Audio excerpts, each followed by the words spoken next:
บายดีทุกคนมื้อนี้ก็พบกับน้องน้ำกับน้องน้อยมื้อนี้พวกเราก็สิพากันไปฮดสงผาแล้วทุกคนเนาะ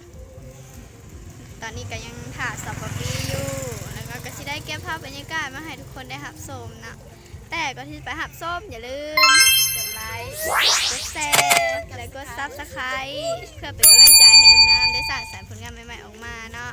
ขัดสั้นเข้าไปรับชมกันเลยโอ้ลืมบอกเลยทุกคนมื้อนี้น้องน้ำกับสิไปสงผาทั้งหมด2 วัดเนาะสิมีวัดยังแน่ก็อยากให้ทุกคนรับชมไปพร้อมกันเลย นี่ตอนนี้สาวบอบบี้ก็มาเนาะเดี๋ยวเรากระเฉียพากันออกรถออกเดินทางแล้ว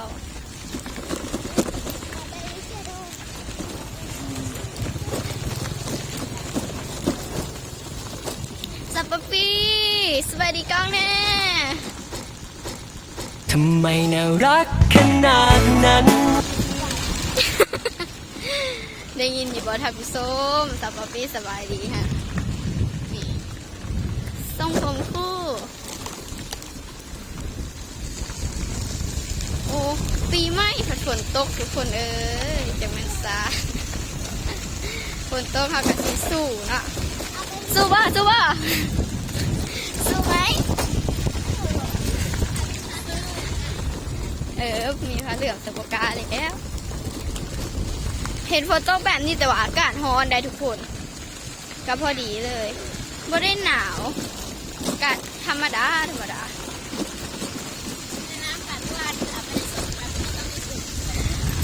ไปว่านี่บ่ได้ส่งนะวันนี้ต้องได้ส่งแม่นบอกต้องได้ส่งเยอะบอกยังไม่ตัด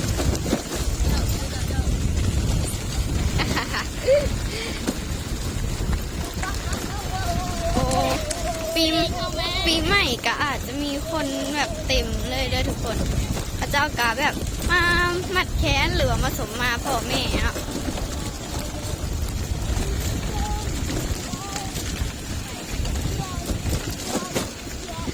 ตอนนี้เรากำลังสิไปสงผาวัดใด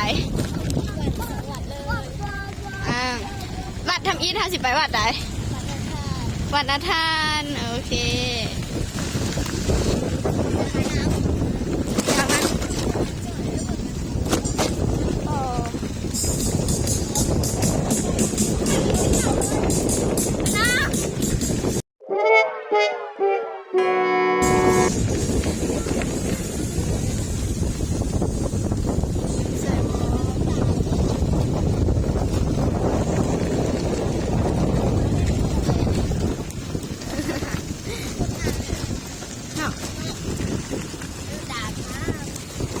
ว้าวทุกคนตอนนี้เขาก็มาฮอดวัดแล้ว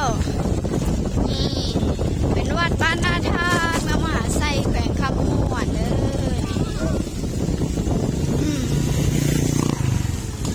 มาฮอดแล้วนี่ได้ทุกคนอันนี้ก็แม่นวัดบ้านนาธานเนาะเดี๋ยวน้องน้ำกระสีเข้าไปฮอดสงผาเด้อไปหายไปดู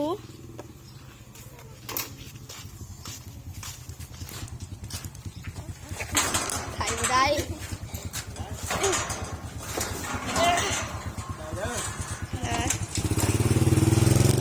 ตอนนี้เขามาฮอดวัดแล้วบอสปี้เดี๋ยวเขาเข้าไปเบิ่งนี่เนาะลืมน้ำหอมอุ้ยอันนี้ของน้ำหอมของซาปปี้บ่บอกบ่ไม่คือ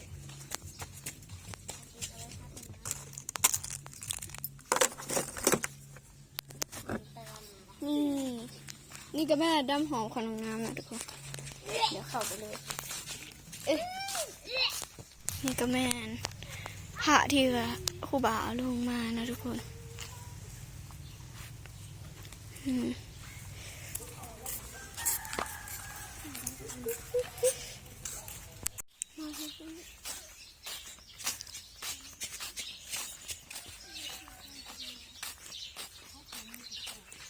มาฮดพระบ่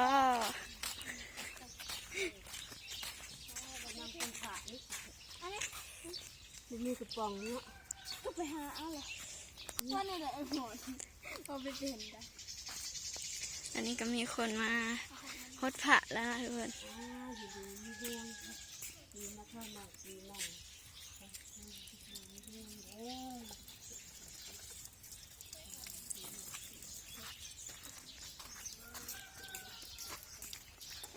ึ้นเทิงผู้ใดจะเขาเอาขึ้นมาเทิงใส่กระจก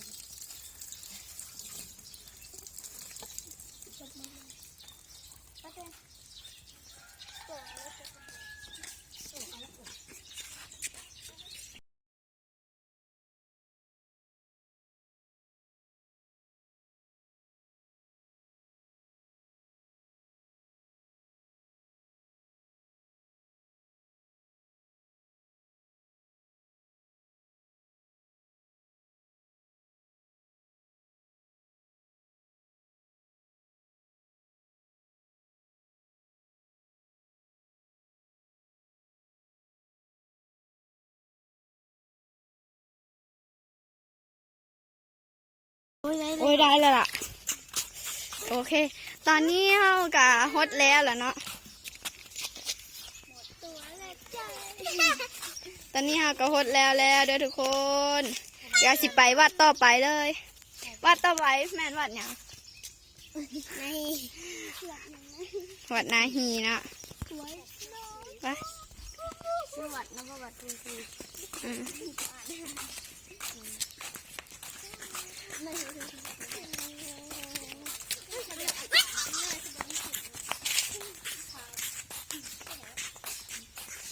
เป็นโทษจัก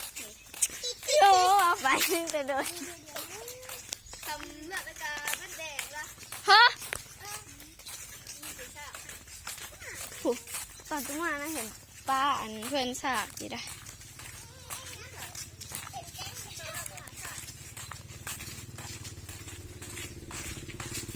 โอ้ยหลงรถ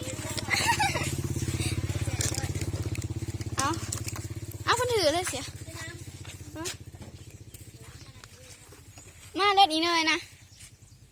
ตอนนี้ก็กำลังออกเดินทางนะทุกคนอย่าดื้อมากเลยล่ะฮะ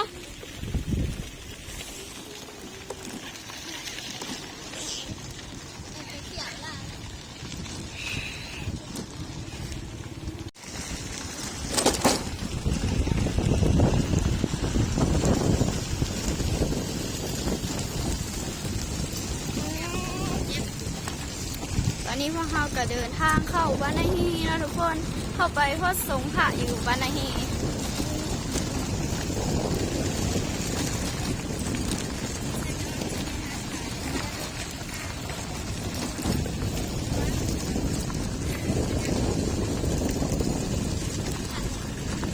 ทุกคนมาฮอดทางเข้าแล้วแต่ว่ายังไม่ทันฮอดบ้านนาฮีนะแล้วขับไปเลยเขาเลยนี่เด้อทุกคนทางเขาบันไดหีไผมาสามารถแวะเขาได้เด้อ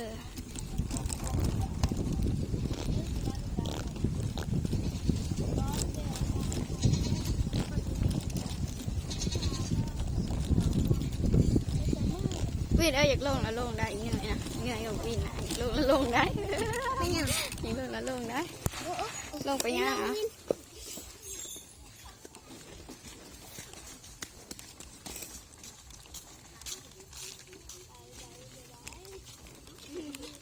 วินเบิ่งรถน่ะได้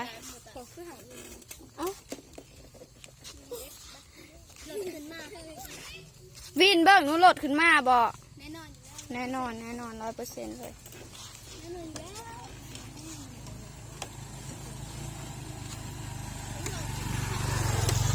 โอ้รถลายเถอะวะ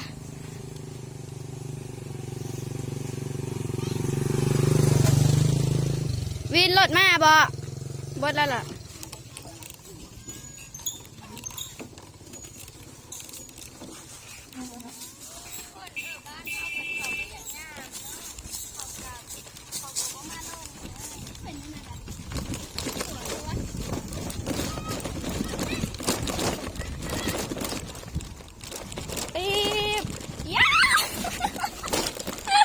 ทุกคนเดี๋ยวน้องน้ำลงไปฮอตก่อนน้องแล้วน้องน้ำจะถ่ายนะเพราะว่าน้องกะยันหลดล้มคือเดียวนี่ นะทุกคนตอนนี้เขาก็ลงมาฮอดหานาทีแล้วโอ้ทุกคนตอนง้ำลงมาอยู่หันนะคือไหลลงมาเลย เกือบบรอดทุกคนเกือบหลับแต่กลับมาได้ เดี๋ยวเขากระสิพากันข้ามก่อนนะทุกคนนะ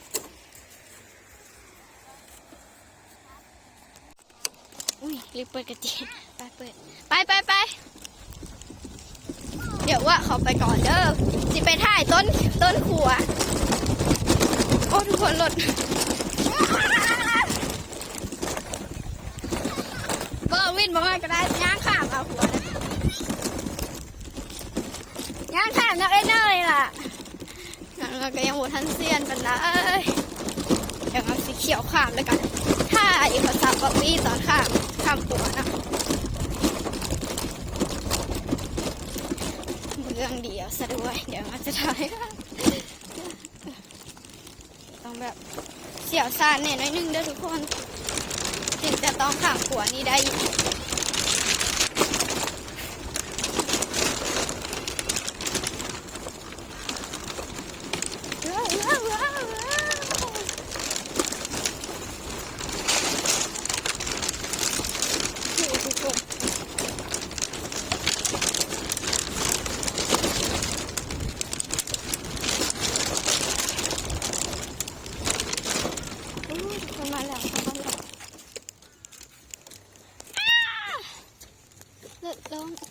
รถเกือบลงทุกคน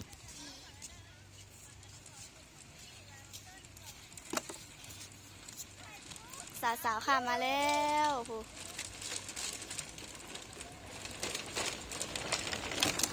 บ๊ายบายก็ไม่ยังสอนเนยขึ้นแล้ว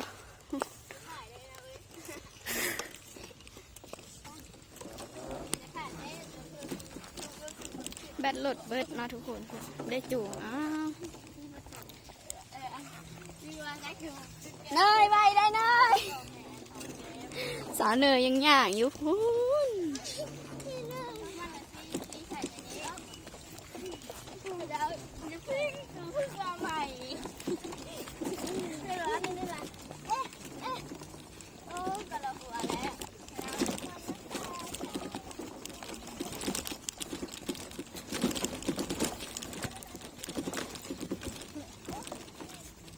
ครั้งแรกเลยวะขึ้นอันขับวันนาทีอีกวันนี้เขาวันนาทีแก๊งสาวๆทุกคนสาวนุ่มเนยก็กำลังมานะเดี๋ยวขึ้นไปหาเธอเด้อบ๊ายบาย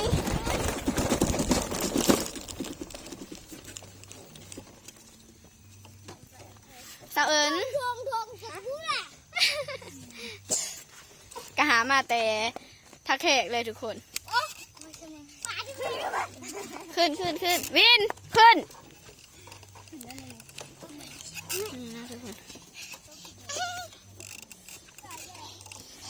อัด3เลยทุกคนเอ้ยมาลุ้นกันแบทสีมาคอนเหือนอยู่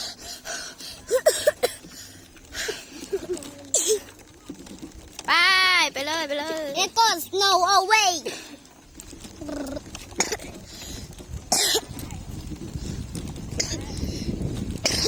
นี่ก็แม่นทางเข้าวันนาทีเด้อทุกคนก็สิมีภูเขาอ้อมเต็มไปเบิดเลยแถวนี้ใครอยากเข้ามาก็สามารถเข้าได้เด้อทุกคนยับมาทางนี้โอ้บรรยากาศก็คือบรรยากาศก็พอดีงามพอดีเย็นค่ะสบาย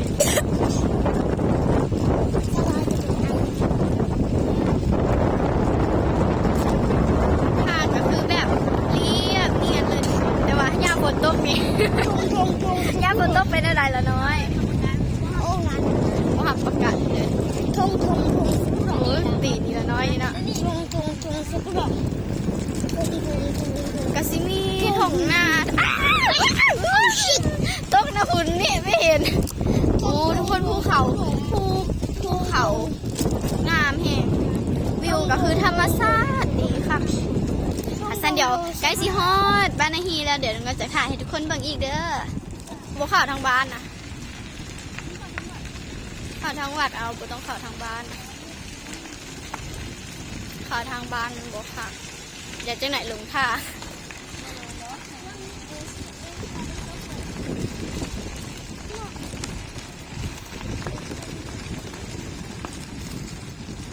ป้าทุกคนตอนนี้ก็มาใกล้สีฮอดแล้วนะแต่ว่าฮอดทางเข้าวัดบ้านนาฮีแล้ว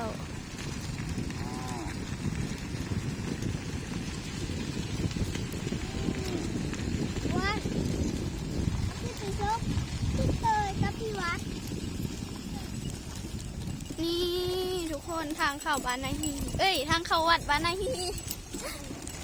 คันเข้าไปทางนั้นเลยโอ้ยตกใจเบิดคันเข้าไปทางนั้นเลยอันนั้นก็แม่นบ้านเด้อทุกคนเห็นบ่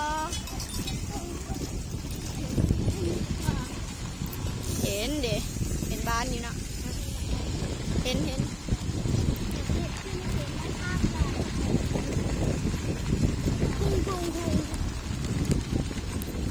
คอยแนมด้วยตาเปล่านี่เห็นอย่างละทาร์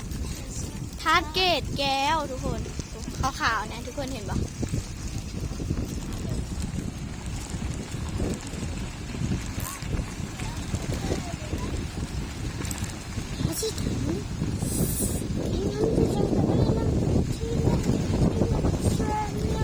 เพราะส่งข้อความเสียงมาส่งอะไรดีมาวะ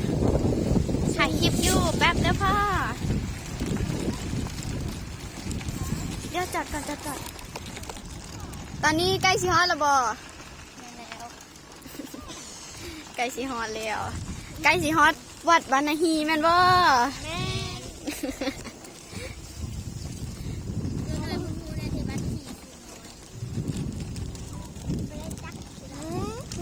สัปปี้รู้สึกจังใดธรรมดาเนาะอู้ใกล้สิฮอดแล้วเฮ้ยเห็นบ้านแล้วทุกคนโอ้นะทุกคน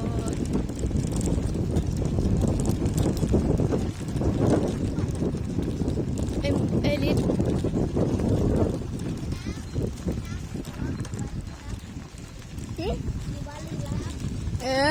หมู่บ้านลึกลับ ตอนนี้ก็มาฮอดหมู่บ้านลึกลับในตำนานแล้วนะทุกคน หมู่บ้านลึกลับในตำนานเราซาพอดูลืมผิดเลยหมู่บ้านลึกลับในตำนานตอนนั้นก็แบบยังบ่ทันได้โด่งดังเลยทุกคนส่วนตอนนี้ก็แบบโด่งดังแห้งมีแต่ยูทูบเบอร์เข้ามาแบบหลายคนเด้อทุกคนเข้ามาแบบเข้ามาท่องเที่ยวแบบนี้มีผ้าวะเนาะมีผ้าให้พูดอยู่วะเนาะมีปะ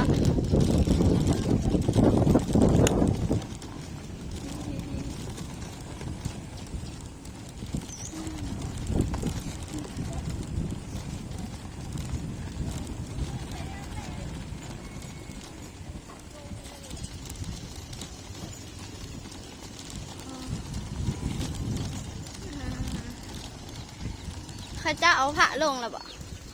ลงแล้วนะพดเลยได้บ่พดเลยก็ได้นะขอบใจเด้อตอนนี้เขาจะหดได้แล้วทุกคน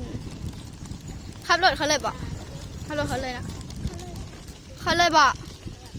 ปีเขาเลยบ่ขับรถเขาเลยบ่ไปสลักเขาเลยเอาขับเขาเลยบ่จอดนี่ละสาระทุกคนตอนนี้ก็มาฮอดแล้วทาร์ตทาร์ตเกตแก้วแห่อย่าน้อยก็ได้เนาะเสียงรถไปดีๆแหละ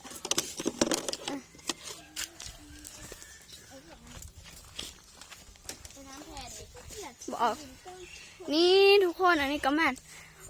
ทาร์เกตแก้วบานาฮีน่ะตอนนี้เขาก็มาฮอดแล้วนี่ทุกคนที่ไหนก่อนเพราะว่าเขาบอกไม่ห่วงนี่คือไอ้ทาร์อะไรเลยไม่ใช่ทาร์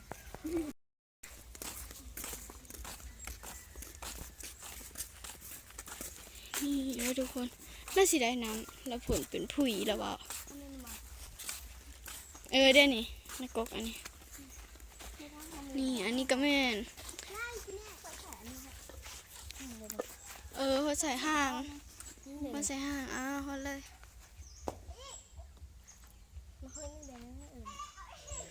ไปอธิษฐานไปอธิษฐานฉันเลยบอกน่าใส่เหนื่อยกระติกนะ หวานบ่ บอกกระติกเด้ เนยหวานบ่ อินเนยเริ่มกระติกอีแต่เฮือนลุงว่า มันไม่ได้สัก มาคนนำปี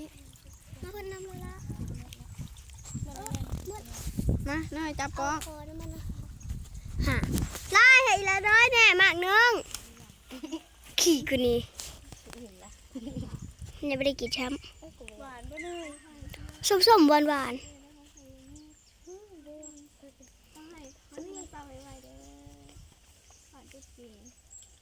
ขอให้ได้โอโปเด้อติ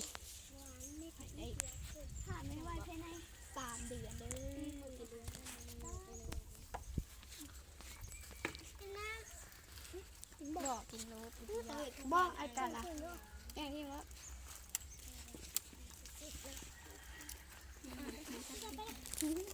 เนาะมันซักซิดเขาต้องแบบดอกไม้ในกระทิมเลยโต่งเอาแบบนี้เลยทุกคนมันซักซิดพวกเขาให้อยู่ดีไม่แห้งความเจอได้เขาใครยังมีเขาให้1,000 ซับไปไว้นะโอ้ยเนาะเต็มเลย เป็นตลอดปลาเอาไปไปชิปผู้บรรลาผาเอาไปอันเอาไปเห็ดเอาไปฮดอันผาได้อีกตลอดปันเสือหัก พ่อก็หมงม่วงนี่เนาะซื้อเป็นแบบนี้เลยเอิญก็หมงม่วงนี่ซื้อเป็นแบบนั้นเลยนี่เด้อทุกคนเป็นจังไงทุกคนถ้าใครมาคลิปนี้อย่าลืมกดไลค์กดแชร์และกดซับสไครต์เพื่อเป็นกำลังใจให้น้องน้ำได้สร้างสรรค์ผลงานใหม่ๆออกมาเนาะบ๊ายบายแล้วพบกันใหม่คลิปหน้าเด้อทุกคนไปก้า